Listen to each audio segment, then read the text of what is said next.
Good afternoon. Good afternoon, everyone. Welcome to The Reason We Learn. I'm your host, Deb Philman.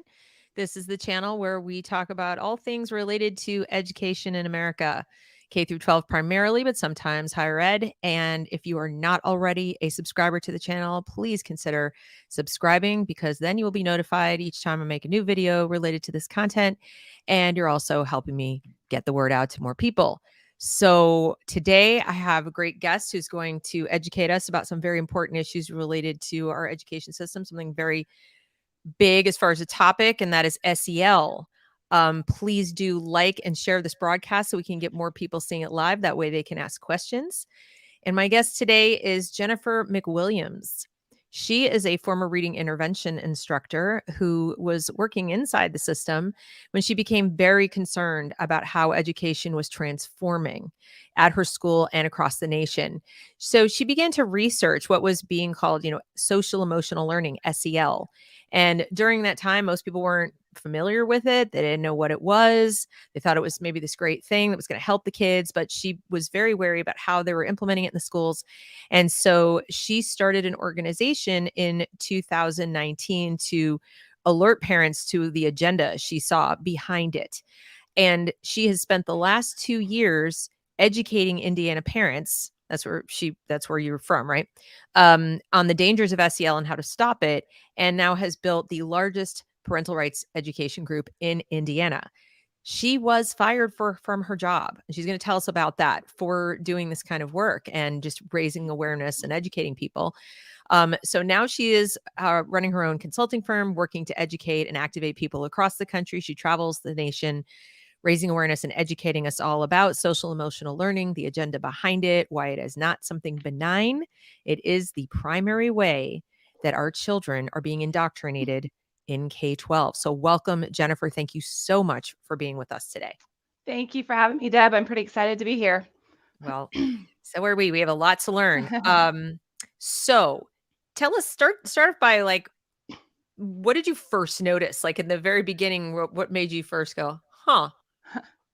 Sure. So back in 2019, I actually took a position at the elementary school in my town. And just for context for people, I live in a very rural area. There's not even a stoplight in my town. So, a lot of people think I'm talking about big city, and this is happening everywhere. But I had stayed home with my children for quite a while. And so I was not familiar with exactly what was happening in the schools at that time. And in 2019, when I took a position as a reading instructor, I noticed immediately that there was a focus on not the academics, not the scores that we were receiving, but this new program that was a social emotional learning program, and that the program really focused on the children's values, attitudes, beliefs, worldview. And that seemed to be the focus of everything at the time. So I started doing a lot of research on it. And what I found was extremely concerning. Again, this was back in 2019, so it was not getting as much attention as it is, thankfully, today. But I started to take what I was researching and understanding and watching this transformation in the school. Every time we would have a staff meeting, it was all about this program that we had brought in. And I really wanted parents to have an idea of what was going on because, they use innocuous language. Of course, they use things that sound very nice. At our school, the program was called Leader in Me.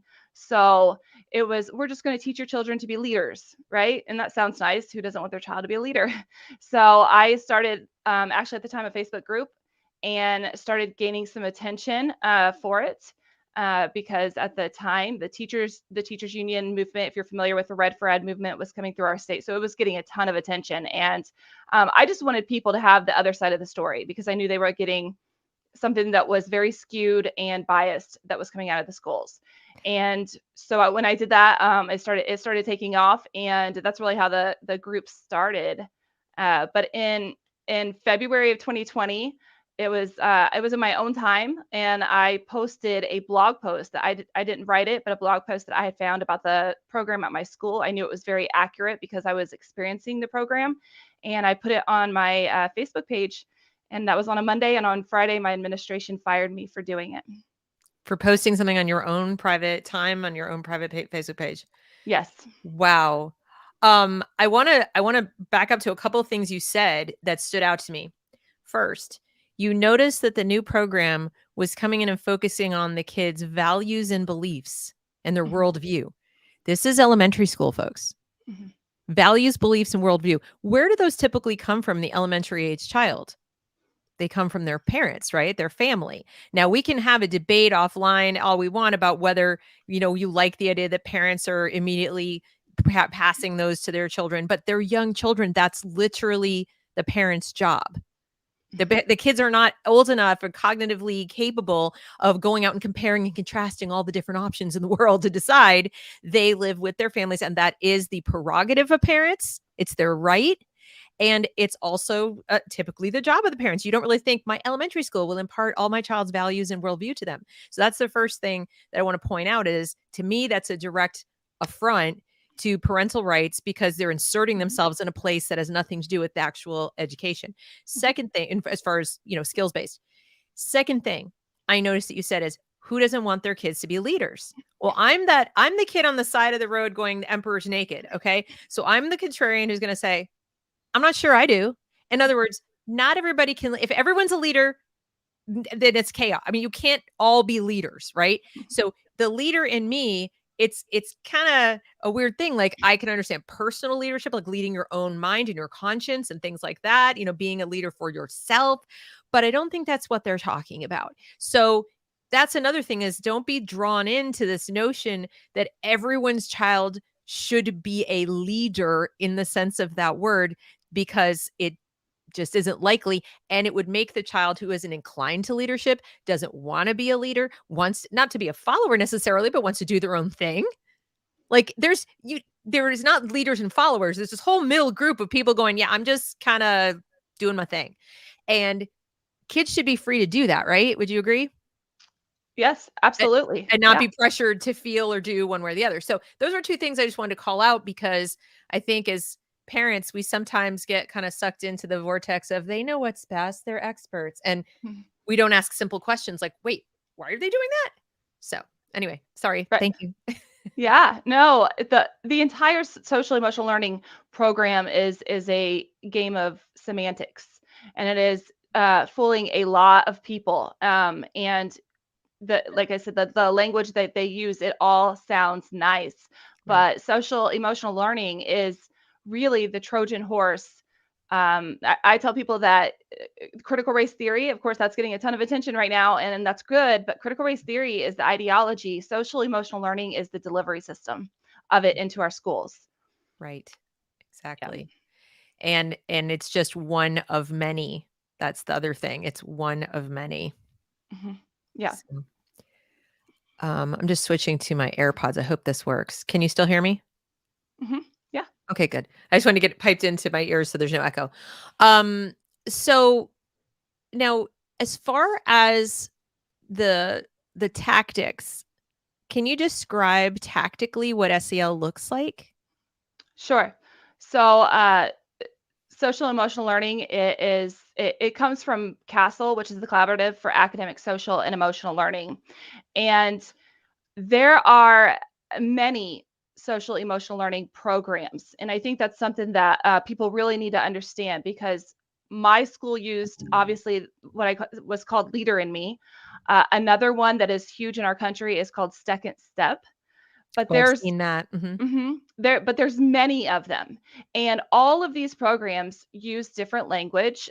For example, the skills that we were teaching the children at our school, we called habits, but another school with a different program will call it something else.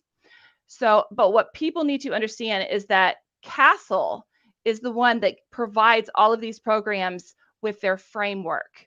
So even though all of the programs use different language and seem to work a little differently, they all operate the same. They all operate on CASEL's framework. And so I really like to focus on their framework and how that works, because it's going to be the same across the board. They have the CASEL framework is a culturally responsive framework. So if people don't know, culturally responsive pedagogy, culturally responsive teaching came from Gloria Ladson Billings, who is a self-proclaimed critical race theorist.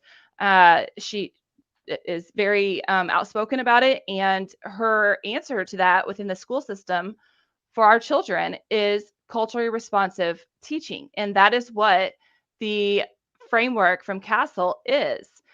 The framework has 5 competencies that they say they need to teach the children. They will tell you that the children are not getting the life skills that they need at home, and it is now the duty of the government to provide those life skills. And the skills are listed as self-awareness, self-management, responsible decision-making, relationship skills, and social awareness. And again, those all sound nice, right? Everybody wants their children to make responsible decisions and be, self-aware and have self-management. They will tell you that this program is to help them manage emotions. It helps them build relationships.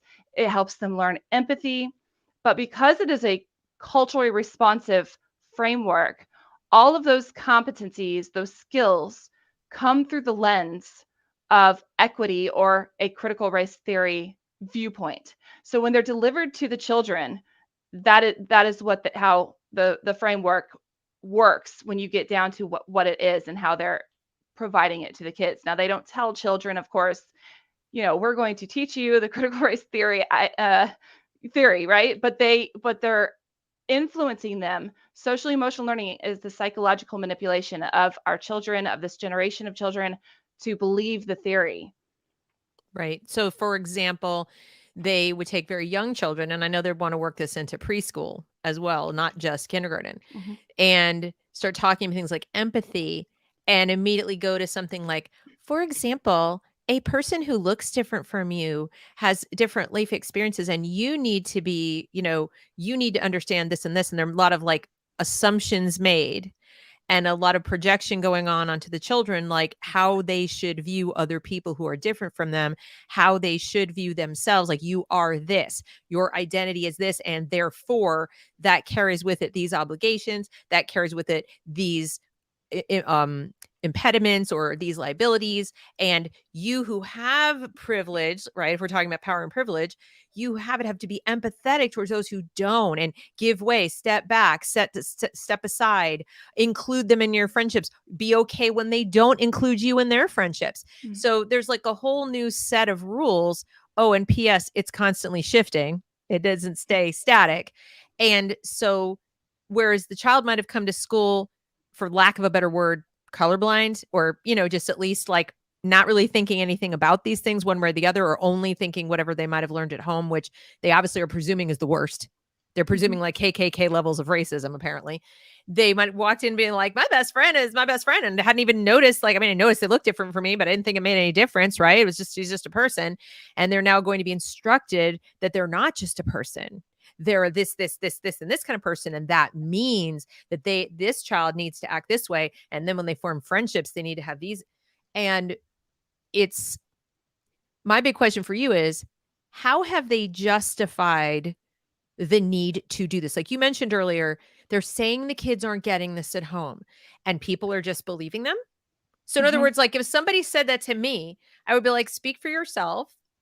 You don't, like, how do you know what my child is and isn't getting at home? And what if I disagree? Can my child like opt out of this parenting class? You're essentially parenting these children, assuming they're not getting parenting at home. And what if I wouldn't do it that way? Right. But they're assuming it for thousands of children. Why is everyone accepting their assessment? It's not like they did a test or came to our homes or listened in on our conversations. Sure. Yeah. Well, as we know, the Common Core, right? Dumb down academics, and so and the scores are showing that in the education system, they are lower than they have been since the Common Core. So that was one part of it. But another part that I'd like to talk about for people is that our education system has not only transformed with the SEL, but they also transformed the behavior model in the way that it operates within the school. And they use what's called restorative practices. And they started this a few years back. And restorative practices or restorative justice, people would know that may know that term. It literally creates chaos within the school, because the idea behind restorative practice is that if you have a child that's acting out, they should not be removed from the classroom. You will have to leave them in the classroom. If you watch social media and there's videos that come out, there was one that just came out of a girl, it was horrible, hitting this other child at her desk. I saw that. Yeah. But when these children, so I saw it happen, firsthand. And when these children are having outbursts within the classroom, where we used to remove them, they would go to the office and they would get, whatever they need, an intervention, they need structure, whatever they need. And then they would return when they were ready to conduct themselves. They don't do that anymore. So they leave the kids in the classrooms for behaviors, to have their behaviors, have their meltdowns. The idea behind that is that it is not the child's fault or responsibility, it is society's fault. So everybody just has to get along and deal with it, basically. They will tell you that the child that is having the meltdown, that once they see that other kids are still accepting of them, that will help correct their behavior. That is not true at all. That does not happen. And in fact, I have worked with some of these children, and one thing that people don't realize is when these kids have a meltdown of, that proportion in the classroom where everyone's watching, and, I've seen them this is elementary school, cussing, throwing things across the room, and they're still not removed. I mean, the administration will do everything they can to leave them in there. But what happens is when those children, who obviously need some help, they need some attention to deal with whatever it is, that when they finally calm down, they're humiliated. They're humiliated that they were in there and acted that way. And it literally just brings the behavior and everything down. So I bring this up because you wanted to know why how are they selling this? So the teachers are looking at their scores, right? And the kids are not doing well academically. And then you have behaviors on the rise consistently. At my school, it wasn't funny, but people would say, oh, if you send them to the office, there's no discipline. They just get Skittles and stickers and sent back to the classroom. They won't discipline them. So the teachers are left trying to deal with the behaviors and the academics and the classroom. And so then in came the social emotional learning. So they said, look, our scores are bad. There's behaviors going on. Our behavior reports are up. And that's because these kids are coming to us and they're not learning these life skills that they need. So in order for them to be successful and learn academics, is what they will tell you, that first you have to implement social emotional learning. When in fact, the place they spend most of their time is at school, and it is highly probable that the lack of structure and the lack of discipline they're getting at school is only not improving anything that might be or might not be happening at home. It's probably exacerbating it, because if you're in chaos at home and you come to school and you can't even if you can't even count on some structure and some adult leadership in the school. I mean, I was raised to believe that on a certain level, deep down, kids appreciate firm but loving discipline. They want to know their boundaries, and that helps them subconsciously feel safer knowing what where are the limits. And it also shows them that you care, because their morality is very consequence based. So if something happens, I don't mean punishment necessarily, but if something happens where they get your firm attention and focus and you rein them in, that's also a sign of caring. And I've seen kids develop a deep sense of cynicism, mistrust, and even, intense dislike of adults on both sides of this equation. Because imagine you're the kid behaving in class and you're just there to learn and try to get something done, and the adults are not protecting you. Day in, day out, the adults are not protecting you. How do you feel about adults? Yeah.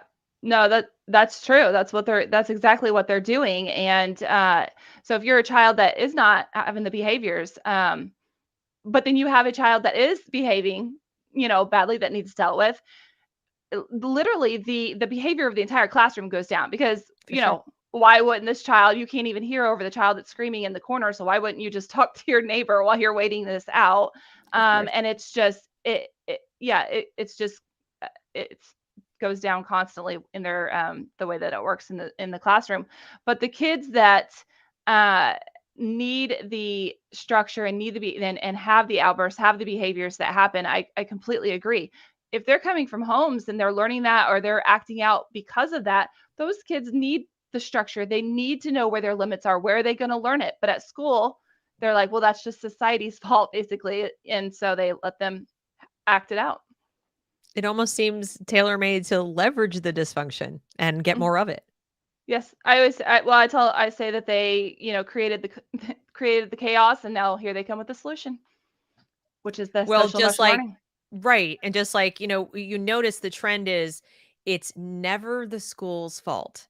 Mhm. The scores are down, the kids aren't learning, literacy rates are low, it's everyone else but us.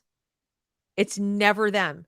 It's never the curriculum, it's never the teachers, it's never the teachers unions, it's never the schools, it's never anybody but like they're just these heroes who are just fighting against the evils in society and woe is them. I it's very frustrating and I bet it's really frustrating for good teachers Mhm. who see it and don't want to be part of it, but they're lumped in. Yes, and there's a lot of them. I have many times been hard on teachers. A lot of them Same. deserve it. A lot of Yeah. them deserve it. But there are also good teachers that are just absolutely being Yeah. silenced. When I was fired, I had many teachers actually across this country that messaged me privately and said, I support what you stood for. I know exactly what you're going through. I just can't speak out because I can't lose my job. Sure. And so at my school, obviously, when they did that, they were using me as an example to let other people know. Not only is there teachers in the school that know what's going on and hate it, but feel trapped, especially if they're a few years from retirement. Sure. Uh, when they fired me, they sent a message to those teachers, but then I had parents of my students that were reaching out eh, privately though, because they were like, we support you, thank you for speaking up, my child loved you, and all of those compliments. But they're afraid to speak out because why? Because now the school has their child. So if they came publicly to defend what I had done and stood up for, then they're worried that they're sending their child to school where the teachers that are not there with good intentions are going to Sure. target their children. And it's a valid concern.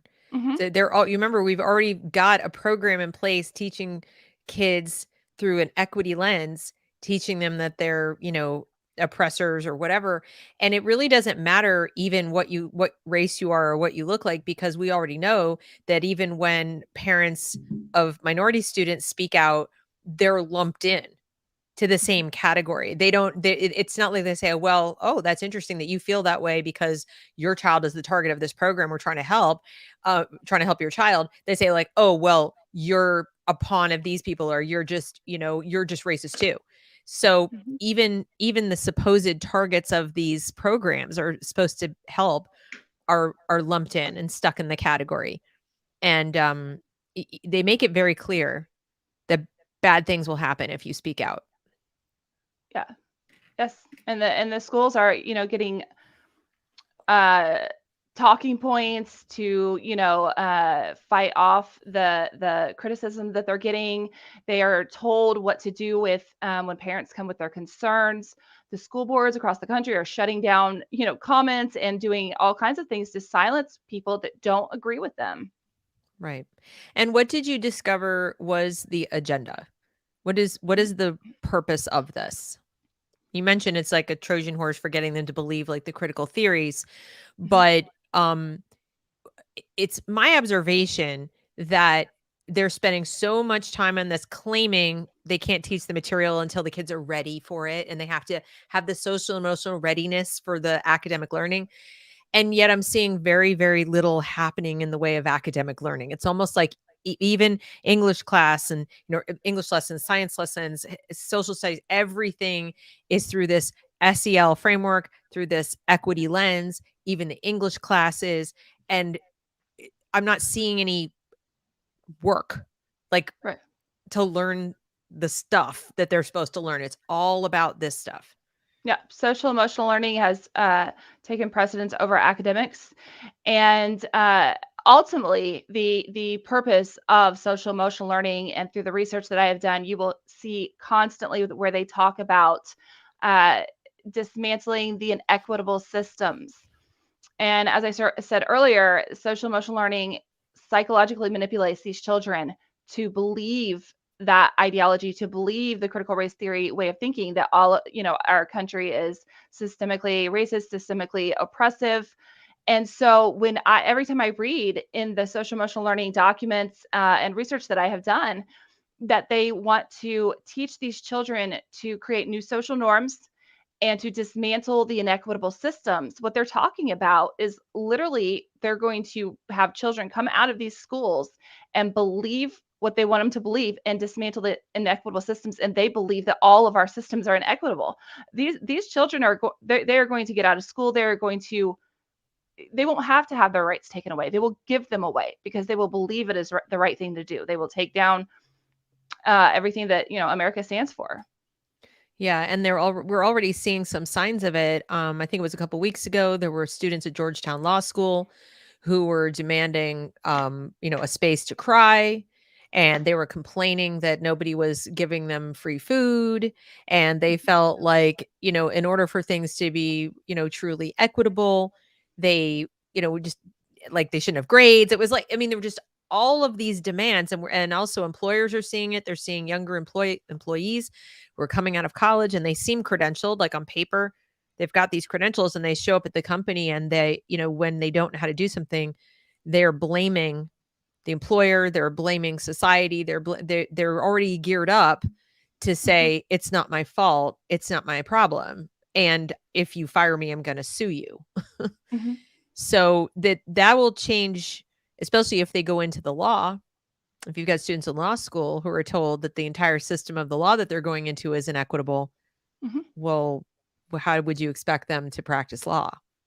Yes. Right? Mm-hmm. So it starts really young, because obviously the younger the child is, the more receptive they are to these ideas. But if you have it continue for 13 straight years without pause, Yeah. what else are they going to think? What they won't have access to anything else. Right. They won't know any different. And so the framework, the skills, the way that this social emotional learning works, it is what they would call a full school culture shift. And so SEL is not just a lesson that they get a couple times a week, or a lesson that they get once a day even, because it is a full school culture shift. These children are bombarded with this all day long. And I will have people in the schools that will argue with me and say, well, that's not true, I just do the lesson. And they don't understand what is. So at my school with the Leader Me program, uh, over the summer, our school got a remodel, and everything looked really nice. And then as I started walking around, I'm seeing literally the same language on every bulletin board, every sign that we have, everything. We started to do the lessons with the kids. We would have SEL days where we would get a new classroom of students. I would have a classroom full of kids that were not even my students, and they would be mixed. So they would be kindergarten through sixth grade, Right. in my classroom. And what we would do with them is we would role play. We would give them social scenarios, and I would tell the children what skill, like I said, at my school, we called them habits, that they had to use to solve that social scenario. And so it is not just a SEL lesson. It is literally, they are influencing these children to compromise everything, and they're doing it all day long. At my school, we used to have something that we would give out called I care cards, and it was just a nice way to recognize if a child did something nice. After Right. SEL came in, those cards had to be connected to one of the skills that the kids did correctly. So not only are you doing lessons, you're doing role playing with these children to influence them to make decisions based on these skills of equity and compromise. Our entire school was full of propaganda. It was on everything of these skills, these language. And then the kids were getting recognized or awarded based on the use of the skills. So you have kids at the end of the day here, you know, oh, my friend, I just heard them on the announcements. That the kids always love that, right? In elementary school, I heard my Right. name on the announcements. Well, I Sure. want to do that too. So I'm going to use one of those skills and do that too, so I can get my name on there. It's literally, they're just pushing these kids into a group think. Another example is we used to have shirts for the staff, and for everybody got one, the kids, everybody, and we would have spirit days and we would all wear these shirts. And Right. before SEL, one of the students, they would design it in art class. They would all turn it in, and one of their designs would get picked, and that was the drawing that was on our shirt. It was great. Well, that is not that is oppressive, right? Because you can't just pick one child. So after SEL came in, then it was just a generic eagle with everybody's a leader, something like that. Right. There's I no. was just looking, because somebody in the comments mentioned Bill Gates. I was just looking at Mhm, the who supports Castle as an mhm, example. And yeah, there they are, Bill and Melinda Gates Foundation and Chan Zuckerberg Initiative. Every mhm, place I look with relation to critical theory, there's Chan Zuckerberg mhm, and Bill Gates, of course. And then we have Allstate Foundation. Those are the corporate partners, Allstate and LG foundation partners. We'd have to look at who some of these others are, but Bill and Melinda Gates, Chan Zuckerberg, and the Robert Wood Johnson Foundation, et cetera. It's Patrick J. McGovern. And it's just, the whole thing is a little bit creepy. It it really is. it is, and a You've couple got a things. Kennedy on there, or rather a Mhm, Shriver. Right at the mhm. tippy top, the board chair is person connected to a political family. You've got, let's see, who else is on here? Um, I think that he's probably the most notable as far as people connected to something big on the board of directors. But it's pretty interesting when you start looking into who supports these things. I can give you some more names. So the castle came out of the Fetzer Institute, and I would Yeah. highly recommend people look up the Fetzer Institute. It is a new age spiritual organization for the to transform the world, is what they say. Wow. Tech inspired global change makers, optimists, and visionaries advancing AI and data solutions Mhm, to create a thriving, equitable, and sustainable future for all. I can't imagine why they're surveilling our kids like crazy and collecting their data and handing them Chromebooks and making them do everything digitally. I mhm. can't imagine why they would want to be doing that. Uh, Data, data, data, data, data. well, Chan Zuckerberg Initiative also funded Panorama Education, which is where the surveys that is collecting the data comes out of. Data and Society blog. Yeah, guys, this is like New World Order level stuff. Mhm, And yet they wrap it in such nice looking marketing. It just looks like it's modern and it's cutting edge and it's futuristic and it's wonderful. And it's like, it's anti-human. mhm, It's literally anti-human. And that's what I hear every time I hear people talking about these lessons. They talk about empathy and they talk about this. Every single thing, it's collectivist, it's anti-individual, it's anti-autonomy. Everything is other centric. Everything is externalized. You have to think about others before yourself. And that's not just your garden variety altruism talking. That's literally subjugate yourself to the group. What mhm. does that sound like? Let me see. Let me ponder that for a moment. Yeah, this is creepy. Now, do you see this how do you see this negatively impacting the children in the day-to-day in their psyches? Well, the children, the social emotional learning has them focusing all day long on their emotions, um, you know, and thinking about what, I think it's really dangerous, especially in these young grades. Obviously, it is, but with the self awareness and self management, people don't understand what they're doing with these kids is they are giving them resources and they are providing them things that make them understand what their identities are. And what I mean by their identities is that a critical race theorist believes that in our country we all fall on a hierarchy of oppressed and oppressors based on your overlapping identities, which would be intersectionality from Kimberly Crenshaw.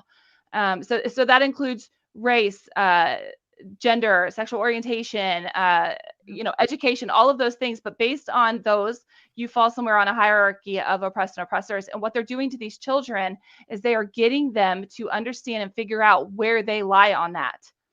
And so they have to play on these kids' emotions and their natural empathy that children always have, to get them to start seeing themselves as different, and what category do I fit into. And once they get the kids to realize what their identities are, Right. they will start to have them do the skill that is, relationship, or I'm sorry, responsible decision making. And those responsible decisions are based on what these kids' identities are that they now understand. Are you an oppressor? Then you need to act accordingly. Are you oppressed? Then you need to act accordingly. So they're sorting. It's a sorting exercise, and they are stealing the child's ability without the child even knowing what's going on, without the parents being able to intercede. They're stealing that child's birthright, which is the opportunity to define who you are for yourself as you grow. And oh, by the way, we continue doing that until we die. Like, your identity is not where you fall on a chart somewhere. We spend all this time doing BuzzFeed quizzes and political matrix quizzes that I think some people have started to believe that they're actually true, that they're actually real, when in fact, human beings are a lot more complicated, and your identity is not something you can just pin down to a bunch of terms at the age of 5 or 6 and be like, nope, you're done. That's you. And the only way you can and there's virtue tied to it, isn't there, Jennifer? You're either virtuous or not virtuous, according to these identities too. There's a morality here. Right? Yep. So they're also telling little kids, you're either a good person or a bad person based on where you fall in this. Now, how many little kids have you ever met who want to see themselves as a bad person? None of them. 0. No, they're so innocent, and this is really sick, and people have to understand it isn't what they make it sound. It's exactly what we're talking about right now. They're putting these kids in groups.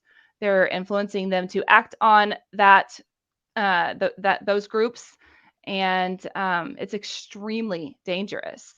The other two skills I didn't mention was the relationship skills and social awareness. When you get to that point in the framework of Castle, that is when you have children that understand what their identities are. They are making decisions based on those identities, and now you have these kids that you start to teach to become an activist for the cause. And that is where you will get we need to dismantle the systems. These children will come out of school believing this if we don't stop it. Yeah, they'll be the ones. It'll be more like Mao's China than anything, where the kids are coming home. And I've already seen it. Kids come home and tell their parents, like, no, mom, you don't know because this, that, and the other, and you're wrong about this, or you're a racist, or you're a homophobe, or you're whatever. It works remarkably well. And what's so scary about it is that kids don't even have to go to the schools doing SEL to still be affected by kids who are exposed to SEL.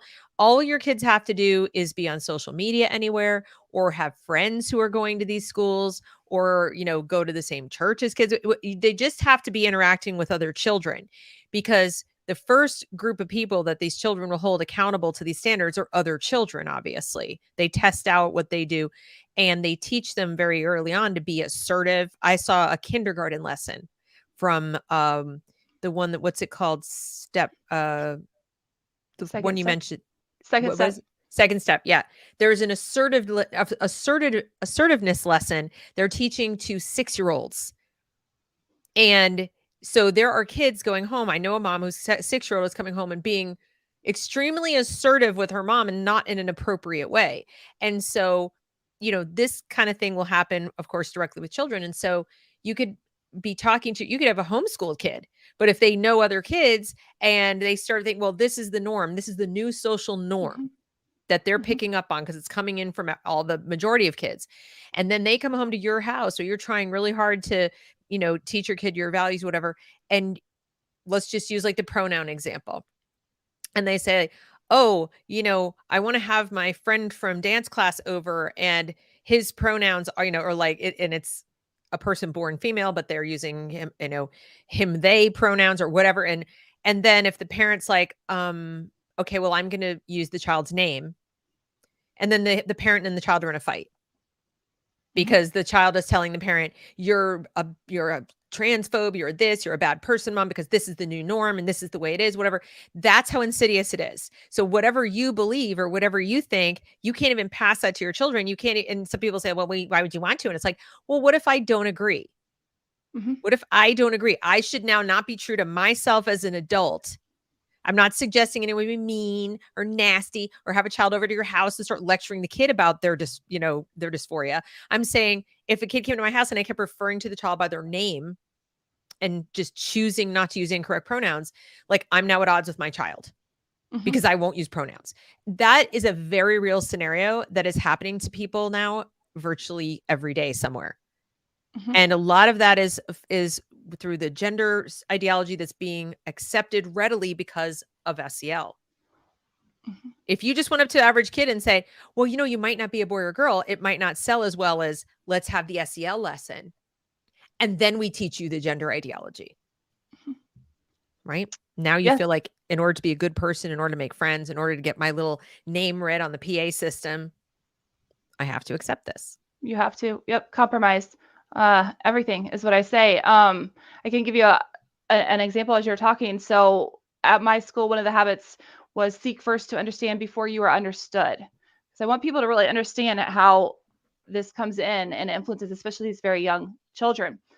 Seek first to understand before you are understood is a skill as adults. We all use that at times when it's appropriate for us.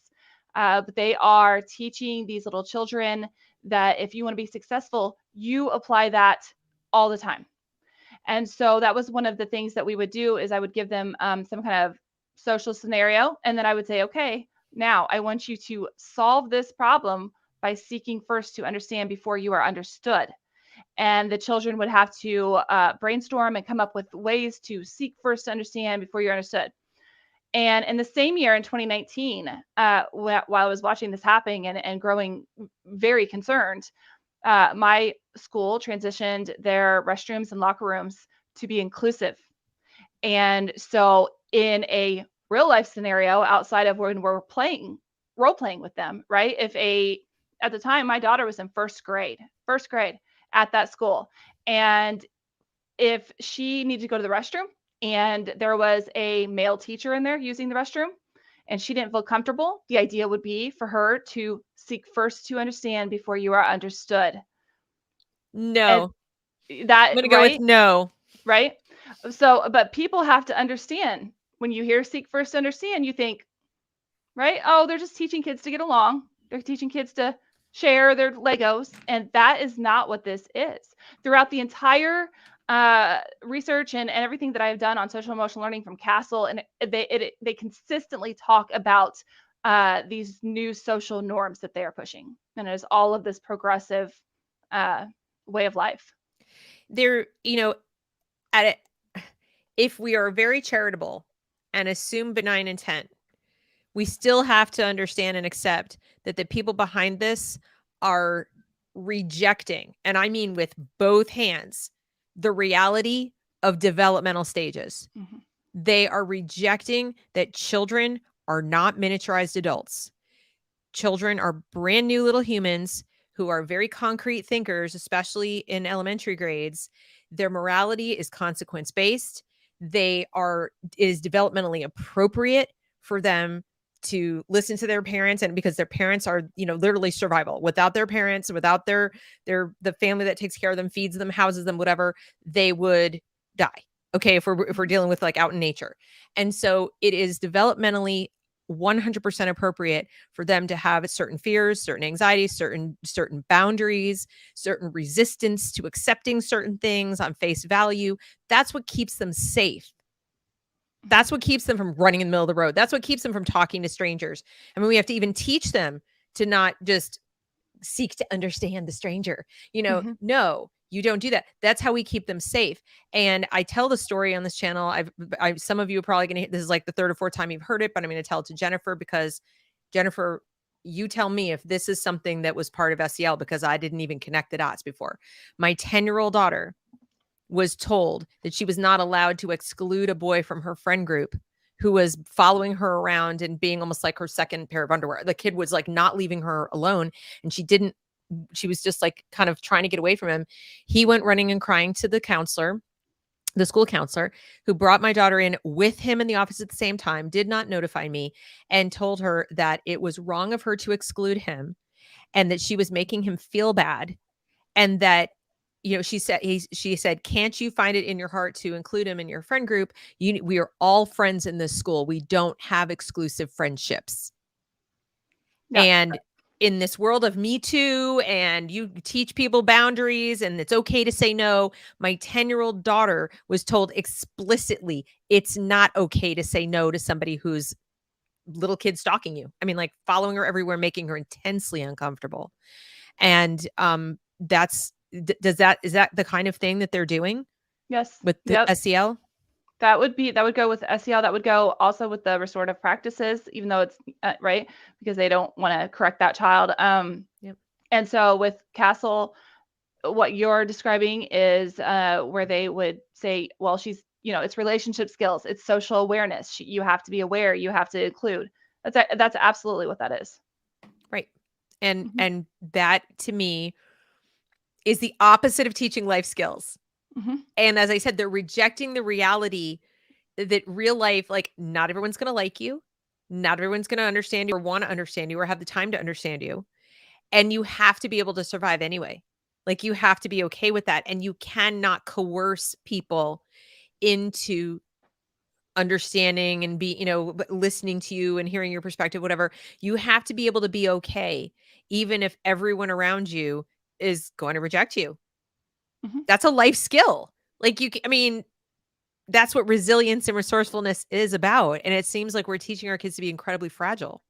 Mm-hmm.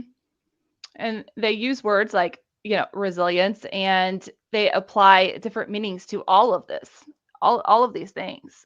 I like to say that they are destabilizing the language within the school, which will destabilize our society, because the kids are coming home saying one thing and it means something completely different in real world, and they're teaching them, they're using these things, and it makes parents think that everything that's going on in the school is good, but it actually means something else within their system that they've created. Yeah. It seems like it wouldn't be too far-fetched to say, if you hear some of these terms, turn it upside down, and that's closer to reality. Mm-hmm. Turn it inside out, upside down, flip it around. It's the opposite of what they're telling you. Yes. So rather than making them resilient, they're making them fragile. And they're creating victims. Yeah.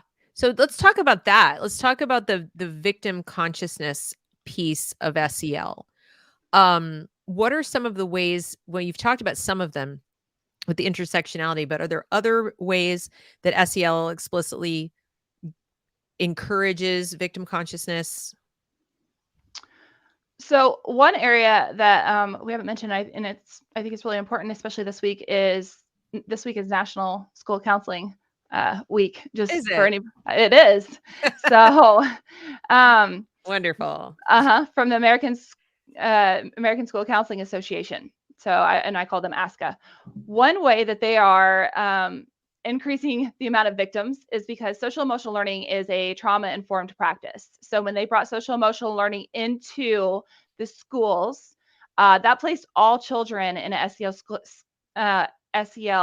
school into tier 1 of MTSS, which MTSS is a multi-tiered system of supports, where we used to use MTSS or RTI, response to interventions, based on a child's individual needs, because we all understand that children, of course you have children that come to school that have had some trauma, sure, or have needs that they need met.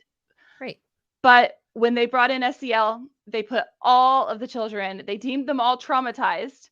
And I will tell you that the science behind that is because they believe that they are all traumatized because they are living in a systemically oppressive America. They believe you and I are traumatized because we've grown up in a systemically oppressive America. So all of the children are in tier 1 intervention, whether parents realize it or not. And the reason I mention the counseling services is because they're a huge part of this. The school counselors are a huge part of driving this. And since all the kids are in tier 1 intervention, the school counselors can now and are required to, in some way, service all of the children. And that should be extremely concerning to people because the American School Counseling Association, ASCA, their framework that they use and their position statements are extremely progressive and radical. And actually, the national model that they use to train the counselors from ASCA is called RAMP. And if your school doesn't use RAMP, they use something that parallels that, because this is the national model that is used. RAMP, what does RAMP stand for? You know what? I'm not sure. Yeah, I'm not sure what I just always call it RAMP, but that. But I mean, I'm like getting really frustrated with just the thought that they're treating all the children like they're traumatized because they live in America. I mean, when you get down to it, yeah. Now imagine you're a refugee child. No, imagine you're a refugee. Imagine you are a child of an asylum seeker, or you're a recent immigrant, and your parents brought you here at great risk to their lives, your life, everything. And now you show up in this American public school to hear about what a horrible place, what a traumatizing place you have just come to. Okay. So that's first. Second, there is pretty substantial evidence that if you tell a child something about the reality in which they find themselves, they will believe you. They have nothing else to compare it to. They have no perspective. And so you can literally traumatize a child by telling them they're traumatized. I believe that's happening constantly. That's what they're doing. So they're creating victims, again, in many ways, but these school counselors now have access to all children, and will come up with, they're responsible for shifting the culture within the school, and treating every child. So they drive this. And when you read the position statements from American School Counseling Association, like I said, it's all extremely progressive, extremely radical. It does not align with what I would teach my child, or who I would want influencing my child in any way. In any way. But people are still under the impression that the school's counselors are guidance counselors. And that is not accurate. So they did a huge thing from American School Counseling Association about how we no longer have guidance counselors, because that indicates that, they're just working with children on, based on individual needs and scenarios. Now they want to be called school counselors, because they get to counsel the entire school. And so they're practicing psychology on each individual child, not only without the parents' permission or knowledge, but in many cases without the proper credentials, because a school counselor is a very different credential than an individual psychotherapist or counselor. It's not, you're not trained in all the different forms of counseling that you would deal with one-on-one. And it just strikes me they could be doing immense damage. They are doing children. They are doing immense damage. One of the co-creators of the RAMP national model, her name is Trish Hatch from Hatching Results. She was a Obama education consultant. Shocking. Oh yeah. And they have statements, including in their position statements, but she has went on and did interviews where she talks about how the school counselors are to be social justice advocates. So she puts it out there. They even have it on their website. It may be into the position statements or their roles as counselors. I'm like, well, that's highly inappropriate to go in and say all of the counselors are to be social justice advocates. Well, I also find it hilarious that, as Rebecca's pointing out here, she says the language I've noticed is schools are saying that kids are traumatized by the pandemic. Well, who isn't?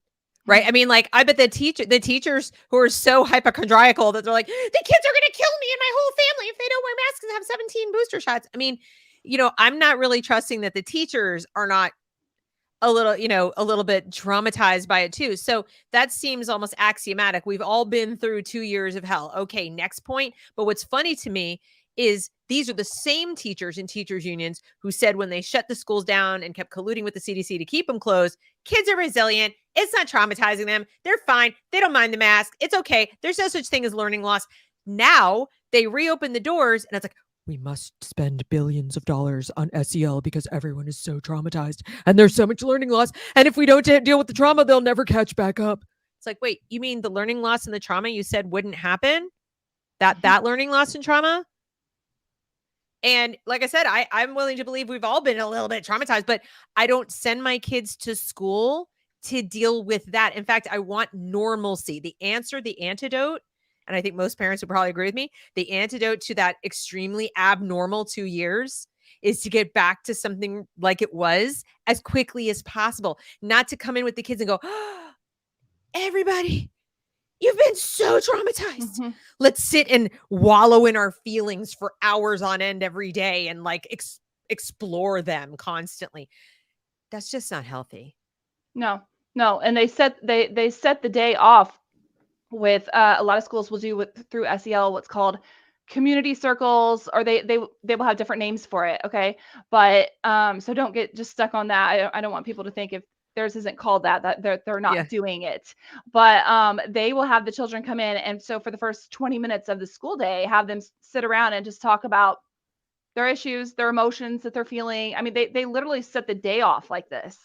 So especially with young children, if you have a child that comes in and says, well, I'm feeling, or, I'm upset, or I'm mad, or whatever, it's a social contagion. So it just drives this emotions and you are traumatized. Well, then in come the counselors. And then of course, like you said, we need more SEL. Their solution is always more. There's a word that kids know at a very young age, normie. And it's not a good word. And it's now used as an epithet. So who wants to be the kid in that circle going, I don't know, everything's fine in my house. It's all good. Like everyone's going, well, I could top that. It's like a series of one downers going around. And I noticed this 3 years ago. My kids were still in a charter school. They're now back out in homeschooling. And my daughter would say that she was getting picked on for being a normie. And there's not enough wrong with you. And she actually said, she goes, well, my parents are divorced. This is middle school. And the kids are like, whatever. Yeah, that's nothing, but they're literally playing this little, let us compare, how many medications we're on. Let's compare which of us goes to a therapist, how often. They were sitting around and having these conversations at her middle school 3 years ago. Mm-hmm. Can you imagine kindergartners now having a steady diet of, let's talk about our feelings? Every single day. That's what they do. And and imagine, I do like to point out, imagine a child that is there truly, traumatized. It's the, horrible things that we don't now want. You're minimizing it. Now you're bringing them, you're also bringing them in, and instead of, maybe school's an escape for them to get away from whatever, right? And so instead you're going, how are you traumatized today? Right? How are your feelings? I mean, you're just driving this into those kids. Right. I can speak to that a little bit because I grew up in a really dysfunctional household till I was about 9 years old or so, and my mom took off. But during the time that she was still there, it was just chaos and screaming and yelling and all kinds of things. And I did look forward to school, like a lot. Going to school for me was peace. Going to school was where I could just throw myself into things. I would sit in the reading corner and read for hours. I went to Montessori school in my first several years, and then I went to public school. And I just was completely distracted from all of that. I remember it really, really well, being like, that was my safe place, was going to school, because nobody was asking me about my parents. Nobody was asking me about my family. It wasn't happening at all. And the most I would think about it was, maybe drop off and pick up, but it was usually like some babysitter or other dropping me off or picking me up. And then I would walk home from elementary school. So, and mine was low level trauma, like parents fighting constantly and mom leaves. There are some kids who've like seen one of their parents killed, or had a relative die, or some like terrible, their house burned down or something really awful. And you don't want to go and talk about it at school. You just really don't. I'm sorry. I think that would be the minority of kids that wants to have that conversation. Right. Even with someone at the school privately. It's just I don't want to talk about it. Right. Right. Agree. Let alone in front of your entire class. Right. It seems voyeuristic and creepy. Mm-hmm. Yep. Ew. It is. Yeah. And then of course it allows the teacher to have this performative, oh, I care. Mm-hmm. They're the saviors. Ew. Right? Uh-huh. And they're agents of the government, which is extra creepy. Very, very. And then you have the counselors coming in for an extra layer, extra dose. And we're paying for all this. Yes, we are paying a lot for this. The social emotional learning is extremely expensive. And if people don't realize that, start filing some FOIAs and find out what your school's spending on it, because it's extremely expensive. Well, I know that the ARPA funds specifically that Joe Biden set aside as part of his COVID relief for education are specifically going to social emotional learning. And I think that's in every single state in the union. My friend Justice Graves did a breakdown of that. I think he's going to be diving into my own state, North Carolina, this week about that. But he did a report breaking down the money, and we're talking well, let's see. The total amount awarded to schools overall was close to 200 billion. But then the ARPA funds were like a subset of that. But we're talking about the billions and like tens of billions of dollars that are just specifically for this. And remember, the kids can't read. Let's remember that we have about 70% of our kids graduating high school not proficient at reading. But they're spending billions on this and then telling you that our schools are not fully funded. Right, right. You need to go for a bond initiative because the schools are starving. Right. And a lot of this money came in, like they get it through the grants, a lot of grants. But what people need to understand, that grant money is going to run out, and the social emotional learning is meant to be sustainable. And guess who's going to pay for that? Who do you think is going to pick up that tab? And especially because these schools have signed multi-year contracts. Yes. So when the initial grants from the federal government run out, there's an unfunded mandate there on you, the taxpayer, and all these jobs, which are now 6-figure jobs. And correct me if I'm wrong, the people who work for these companies, Castle, Panorama, and all these others, are deputized now as school officials, even though they're employees of private companies that are making big, big money off of us, right? Yeah, yeah. And they have access to your kids' data. They do. And so I know this has happened everywhere, but specifically here in Indiana, I know this has happened. We have parents that are going and filing a FOIA, Freedom of Information Act, to get the lessons or the surveys from, the lessons from these organizations like Leader in Me and Second Step, or surveys from Panorama Education. And guess what's happening? They are getting denied, and because it is third-party proprietary material. And so our schools have allowed this to come in, take over our system, and parents, you can't see what's on it. Wow. That's a violation of federal law, is it not? They're getting away with it here. Isn't there a pupils' rights federal law that they're not supposed to survey children without parental consent, except around like certain very narrow questions, and that it has to be related to some kind of a diagnostic for their academic learning? Like they can't ask questions about the parents, about their home life, about their socioeconomic status, about their religion, about their race. Like there's all kinds of sexual identity, sexual preference. They're not supposed to ask questions like that. That's a violation of their privacy. It is.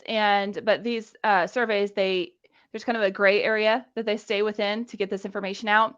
And so they, make sure they ask questions based on the area that they can get away with. But I do want people to know that a lot of schools, in the beginning of the year, you get a ton of paperwork.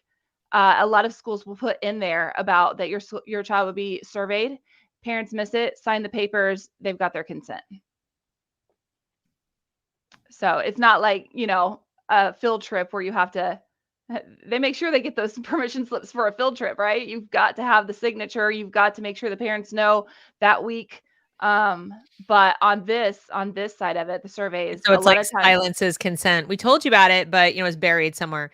Yeah. I think I think that we need to go to a different piece of legislation locally, so at the state level, I think states need to pass hard opt-in options. In other words, it's not an opt-out, it's an Mhm. opt-in. And you don't get to survey anybody where you don't already have on file the permission slip. That's it. It's none of this silence is consent stuff. Silence is no, unless you hear otherwise. Right. So, you know, one of my commenters is saying that he sent a teacher to this channel, and after about a minute, she departed saying I was a Nazi. Oh, well, Color me I've shocked. been, This is my yeah, shock face. right, Yeah, right. right. So I don't care because, yeah, takes one to know one, right? Uh-huh. Anyway, no, I mean, of course they think that. Anything you question the experts, you question their motives or their intentions, and you're like the worst thing they can think of. You're a Nazi, you're a racist, you're a white supremacist. Meanwhile, we know that the people doing these things, wittingly or unwittingly, are creating the very kinds of biases, they're creating the kinds of trauma they claim they want to fight. Mhm. They're not even thinking past the surface word salad of it, but it doesn't do what they say it does. It does the opposite of what they say it does. And Mhm. that's demonstrably true. As you pointed out, schools are becoming chaotic. Violence is up, the kids' learning is down, depression is up, suicides are up. We've been doing SEL now for quite a number of years, and it was in 2017, I believe, that Castle specifically changed over to the social justice model, right? With that, the framework became explicitly social justice in 2017. So we've got a few years now, Mhm. and they'll say, well, pandemic. And like, yeah, but y'all were doing this online too. Th Yeah, and they already had all of this in place, so no. Yeah. And it's interesting that he's saying, like took only 1 minute for her to conclude that. Should we have people that reactive teaching children? They don't want to hear I have had a lot of conversations, I'm sure you have too, and I can show them, I can prove them, I can show them, but they always then it becomes about, emotions, right? It's, you're Right. mean, So you don't have empathy, you don't care about these kids, and right. that's, So the you know. people, it's ironic, isn't it? The people who say that they're teaching our children to be empathetic and resilient and strong and able to have human relationships and get along with people and understand diversity and inclusion, 1 minute into a conversation about things that they don't agree with, and they're like, "Oh my God, you're a Nazi." And it's Mhm, like, yeah, I'm sure you're doing a bang up job teaching those kids how to be inclusive and understand diversity and be resilient and resourceful and empathetic. Yeah, you're doing a great job. mhm, Keep it up. Yeah, no, they shouldn't be around children. In fact, I would say that the only people who could stick around over time and do SEL stuff are very damaged people who mhm. actively dislike children, not people Yep, who like them. they're pushing a personal agenda, Yeah. alright? This The is one. not this is not what people who love and care about children do. It's also not something that a parent. Now you have children, right? Mhm. Okay. So that also informs your perspective, I imagine, when you were sitting there, you're probably like, I don't want anyone doing this with my own children. Like, why would I do it with someone else's children? Yes. So, good parents who are respectful of that and kind of the golden rule, like, I don't want somebody interfering with my relationship. They're probably some of the ones who are the most resistant to this and not wanting to do it. And then you have really seasoned, longtime teachers who kind of understand their role and where it begins and ends. I think it's the newer, younger, less experienced teachers who either don't have children or they have extremely young children. So they're not really in that mindset yet. I think that's who's tailor made for this stuff. They are, At lea and a lot of the younger ones coming out of the universities have been indoctrinated there. So Exactly. they don't know any different, right? So they're just bringing it, it's just trickled down now to So the K through 12. aside from listening to people like you and you continuing to do what you're doing, which of course, obviously I support like 1,000%, what can we do? What can we do as parents, as, people broadcasting this? Like, I mean, do you advocate for parents literally getting their kids out of these schools? I mean, if they can, or what would you recommend? If you can, yes, I would absolutely tell you to get your kids out, but I also understand that's not a situation for everybody. I also tell people, if you are able to get your kids out, or if you are listening and you're a homeschooler, uh, this fight is for you, because your children are going to pay for what is happening in For these sure. schools. They will be the minority that does not believe the way that this generation of children are going to come out of these Mhm. schools. So you should be speaking up as well. Yep. um, and it is, social emotional learning is, it is a monster. It is complicated. It's difficult for people to understand. I would tell people to make sure you understand that all of it is coming through that equity, that critical theory viewpoint. And so Right. when that gets you kind of around the language that they use. I would tell you, as far as your children in school, you opt your children out of the surveys. If we could have a mass wave of people opting their children out of surveys, that is the bloodline to SEL, because they're collecting this data and they're using it for many things that people don't realize. But the data is what then drives the program. So when they do the surveys, the information goes out and it's interpreted through an equity lens. It comes back to the school, and for example, they will say 30% of your student population doesn't feel like they belong at school, according to the survey we just gave them. Well, okay, Mhm. how many high schoolers, right? Like 30% probably is a good day, but based on their emotions. But the response that the school will have to that, because it is data driven actions within Mhm. SEL, will be Mhm. something like, well, 30% of people of our kids don't feel like they belong, so we need to bring in more LGBTQ groups, right? More clubs. We need to, so it just, the data drives the programs. Feeling like they belong. Yeah. Right. I want to bring this up because Unschooling says parents are having a nightmare just fighting forced masking at school boards, but not realizing the CRT, SEL, sexualization, et cetera, happening in the schools. The only way to win is to walk away. And also, had previously said the title is Fighting Indoctrination, but we can't really fight it because there's all the money behind it. Um, I think there's truth to that. We can't really fight it head on because they're just so much better funded. We're not going to get SEL out of the schools. Would you agree? Like it's there. We're not going to get rid of it. So the only thing we can do is like what you said, try to opt the kids out of the surveys.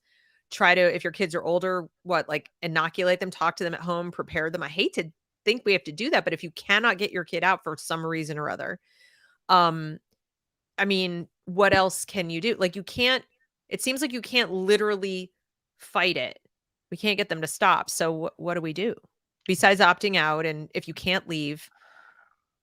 I would also add one more thing to that. Make sure you tell the school that your child is not to be serviced at all by the counselors at all, because they're literally just indoctrinating these kids. But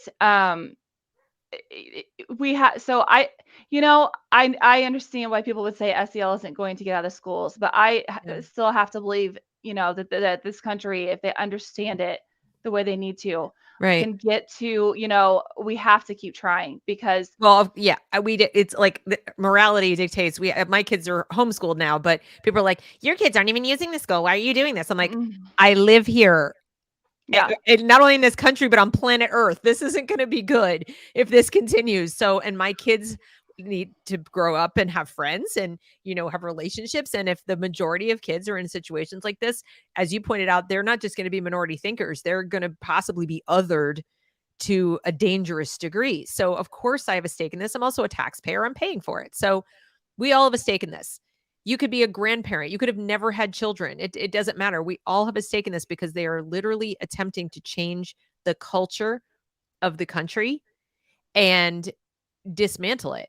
Mhm. Not in a good way. This isn't progress. Going back, othering people, sorting people, putting people into affinity groups by race is literally going backwards, not forwards. So it's the opposite of liberal, Yeah. actually. Um, so I agree. Yeah, I think that's a great idea. Opt them out. Tell them that they're not to be serviced by the counselors. Now, what do the parents do if the school says, sure, and does it anyway? Uh, Like, Contact your basically attorney ignores you. Hmm? if they've opted their child out of the surveys If you've opted your child out of survey and you say, and they do still do not it. service my child with the counselor, and they go behind your back and they do it anyway.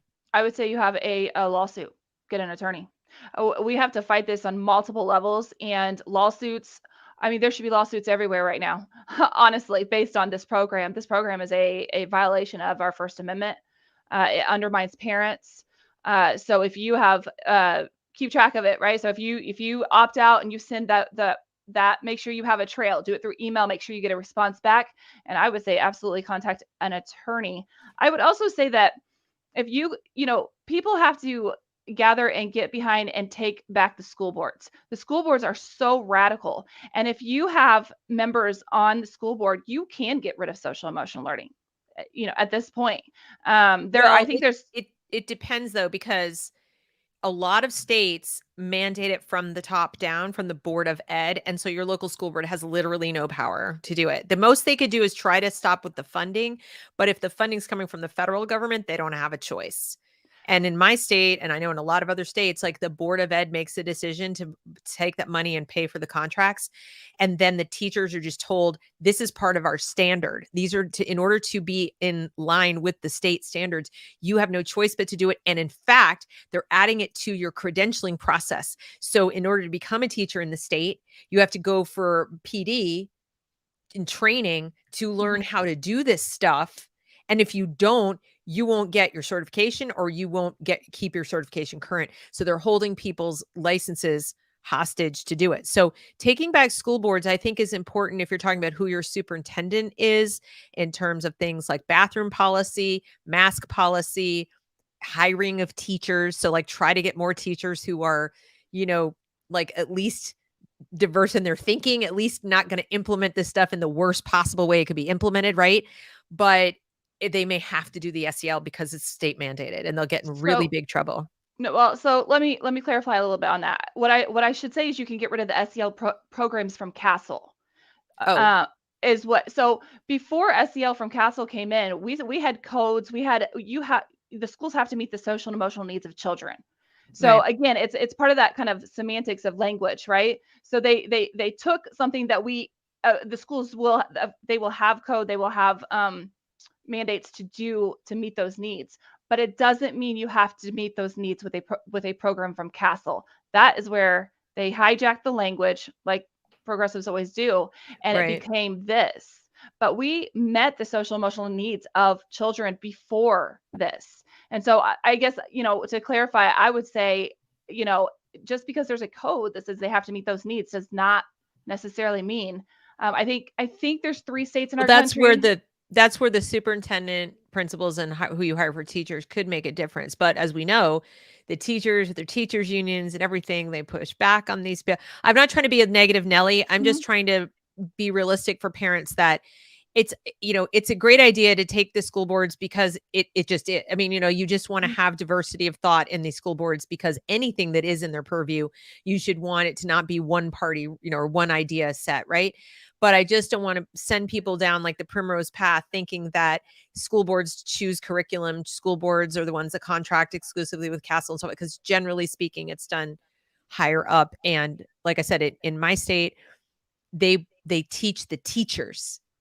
So even if they can't, like if your superintendent was going to go, we're not going to use Castle, that might work. But the teachers got their credential having had to take a course in how to implement the social emotional learning, even without Castle, using ideas like Castle. Does that make sense? Does that make sense? Sure. Okay. No, the equity lens stuff, they were taught that. They're being taught the culturally responsive teaching is what they're exactly. Yeah. That's it. Yeah, exactly. Yeah. So now what about, so you said you think there should be lawsuits. Have there been any like class action lawsuits or like large scale ones where there are, it's because I think individual parents feel intimidated. They're like, I don't have money to go hire a lawyer. Right. And I can't find anyone who's going to work on contingency in something where most tort lawyers are left of center. So that's first of all. Many of the foundations on the right that are funding some of these lawsuits are stretched thin because they have to pick the ones with the greatest likelihood of success. And so people are feeling overwhelmed. Like, I would sue, but, and a lot of these people are protected by qualified immunity. So it's another thing. It is. I know of some individual cases, but I agree there's not enough. And but I will give some hope to people, because I do know of one that should be massive, that is not public yet, that hopefully, and I'm having some input on, and I keep telling them this has got to go, because we need to take this and do it everywhere. So there is things going on. There are people working. It's just, it's very complicated to build a case like that. Yeah, I agree. And I think what you're doing is great, because what you're trying to do is literally get face to face with people, right? So when you travel, you try to get in front of parent groups and in front of people to answer their questions in person, right? Or Mhm. to just go be dropped into different district and areas so that you can do this, but around the country. Is that correct? As far Yes. as your Yeah. consulting? Okay. All right. Yes, I've been traveling, and I don't only talk to parent groups, or I will talk to anybody, but I also have taken time and spent time educating people that are running for office. It will be a huge issue. I have educated legislators, current legislators, on, because it's difficult. They see a bill, they don't understand exactly what's behind it. So if they're willing, I will go in and educate them as well, so they know what is going on with these bills. And so really, we just need a massive education for the whole country on what this is and what our education system has transformed around. And what do you say when people say that, oh, that sounds like a giant conspiracy theory and you're, whatever, whatever. Mhm. Well, I can prove it, but they don't ever want me to, ever. And I've been doing this for 2 years, and I get a lot of, obviously, I get a lot of flack. I get a lot of haters, but I've never had a single person be able to say, "Hey, she was wrong about this," because I back it all up with research. So, Right. Yeah. and I'm happy to share my research. Yeah. That's the key, guys, is, if when you're presented with this stuff, because they don't have it, right? They don't have the research to back up what they're doing. Mm-mm. In fact, with transformative SEL, I read a paper recently where they admit they don't have the research to back it up, but they're doing it anyway. Right. So, if your school's doing it, or if teachers are doing it, say, well, we need to do this, because just keep asking questions. Just be like, how do you know? How do you know this is needed? And they say, well, because, and they're like, no, I mean, can I see the data? Where is the analysis in numbers? I want to see how you know these things that you're telling me are true, and how you know it's true about my child. But yes, that needs to be done. But I would just put that out there with a disclaimer, because one thing that they will say is, well, look, it's working because our behavior reports are down. But as I talked about earlier, they Yeah, have if you don't they report they behaviors, don't then report it. So they're yeah, making yeah, they're coming up with yeah, their own evidence, right? So just be careful about yeah. what all of that means. They do that with a lot of things. Like, Hmm. we don't need direct instruction anymore. Look, we have heterogeneous classes where everybody plays and does inquiry learning, and it's really great. They get better grades. I'm like, yeah, that happens when you change the grading structure and you make the entire process of evaluation like completely different, so that you give out A's for like showing up and, not killing anyone. I mean, the standards are not objective. They're not taking the same standard they had last year and saying, look, it's down. They changed the standard also. We're doing restorative justice. We're not sending people to the office. We're not giving people detention. We're not suspending people. Look, our reports are down. I can't imagine why. Exactly. Right. That's So, exactly what they're doing. yeah, so they're doing the same thing. So when you ask for the data, you have to also ask for the evaluative criteria. And what was it before? Hmm. Because unless you're comparing apples to apples, it's a pointless exercise. They're just like playing a shell game with you. It's over here. Uh-huh. No, it's over here. That's over here. Hmm. So, all right. Well, um, this is it. I bet you get this a lot, but it's depressing. I It's right. I I mean, know. Yeah, I always say I'm the bad news bears that comes in and to ruin everyone's day. But no, I mean, it's like that's my whole channel too, right? So, yeah. I get that a lot, and I tell people, like, yes, it is depressing, and but the more people we can, talk to, and the more people get this message, um, and start pushing back, the the more hope there is. Mhm. Okay. And things can turn on a dime. I really have to believe that. I wouldn't do this if I didn't believe that. I think that we could reach critical mass, and it could just turn on a dime where people just get so fed up and they say we're having none of it. And I don't know what that would look like. Somebody in the chat wrote about how a Colorado school board got completely turned, and then 1,500 teachers walked out. And Jordan again said, let him walk. I feel the same. Let him Yeah. walk. And people say, well, then we won't have teachers. I'm like, maybe that's the wake up call we need to show that if you've got 1,500 teachers that are so in lockstep and are so against the parents, so against the community elected the school board. The parents are a big part of that community. And if they're at odds to such a degree that 1,500 of them don't want to work there anymore, good riddance. Figure out some other solution. Your kids are not going to wither and die. This is where I did sort of agree when people said, like, well, if we close the schools, the reason closing the schools was so detrimental, aside from the obvious learning loss, was how sudden and arbitrary and unnecessary it was, right? And it cut off like social supports, and for some kids, their meals and everything, which is a whole other show. I don't necessarily agree with that, but I'm saying it did. As a matter of fact, it did. But if you pulled your kid out today and didn't do anything formal schooling wise with them for even the next 6 months, except take their devices away and read to them, or encourage them to read, or encourage, if they're older, to encourage them to go get a job or do something productive with their time, they're not going to wither and die. It's going to be okay. They aren't going to stop learning. You can just contrive other ways for them to learn. If the teachers walk off the job, the world's not going to come crashing to an end.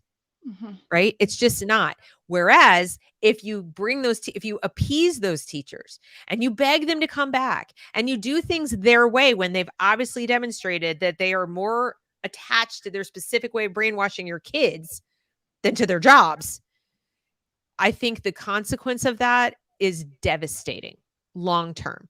Yeah. What kind of a message does that send? Yeah, they're holding parents and taxpayers hostage. Tell them, see ya. Go. Yeah. Yeah. See ya. Because I have a sneaking suspicion they won't all leave. Some of them will probably come back hat in hand and be like, all right, what do you want me to do? I'll do it. Whatever.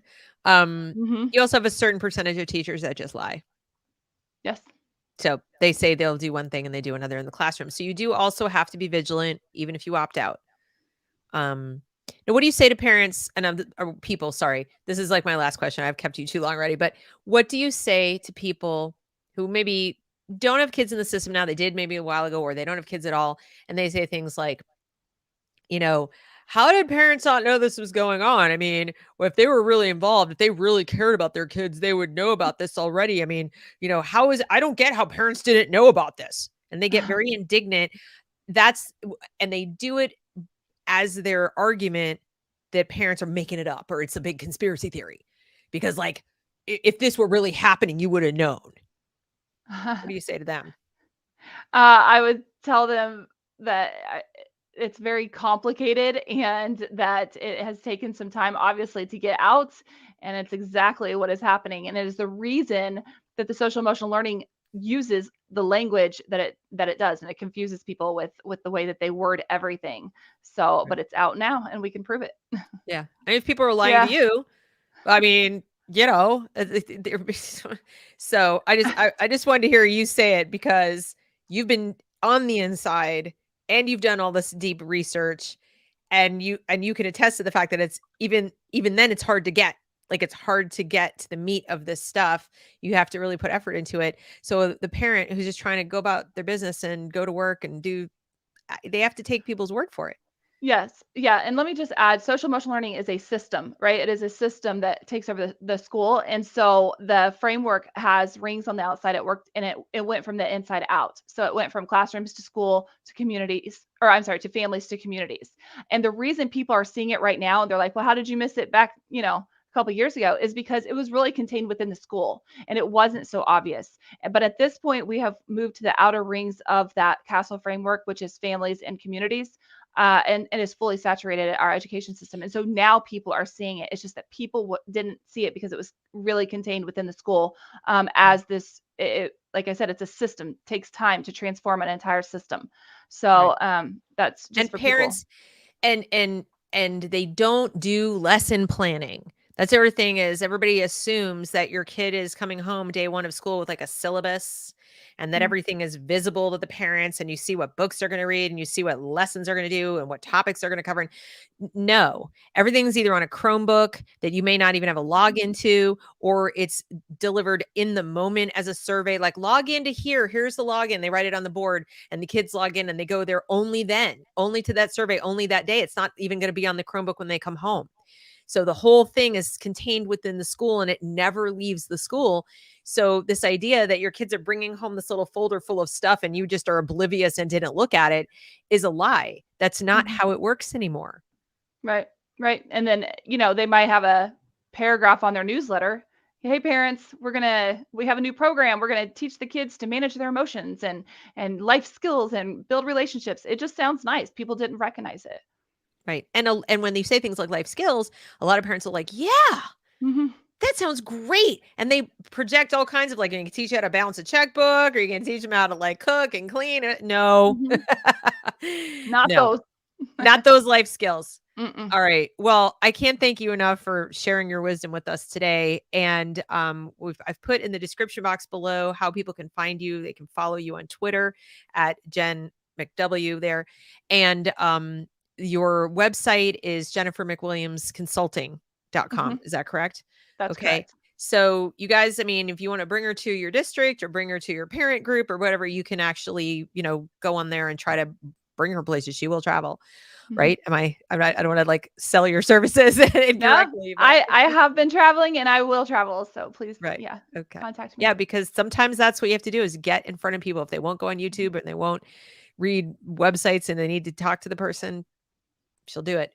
So thanks everybody for coming. Please do share this content. Hit the like button if you haven't already done it. The replay will be up. So if you're joining us late, the replay will be up after we sign off, and you can watch from the beginning. So thank you so much, Jennifer. Thanks everybody for coming. And I hope you all have a great rest of your day.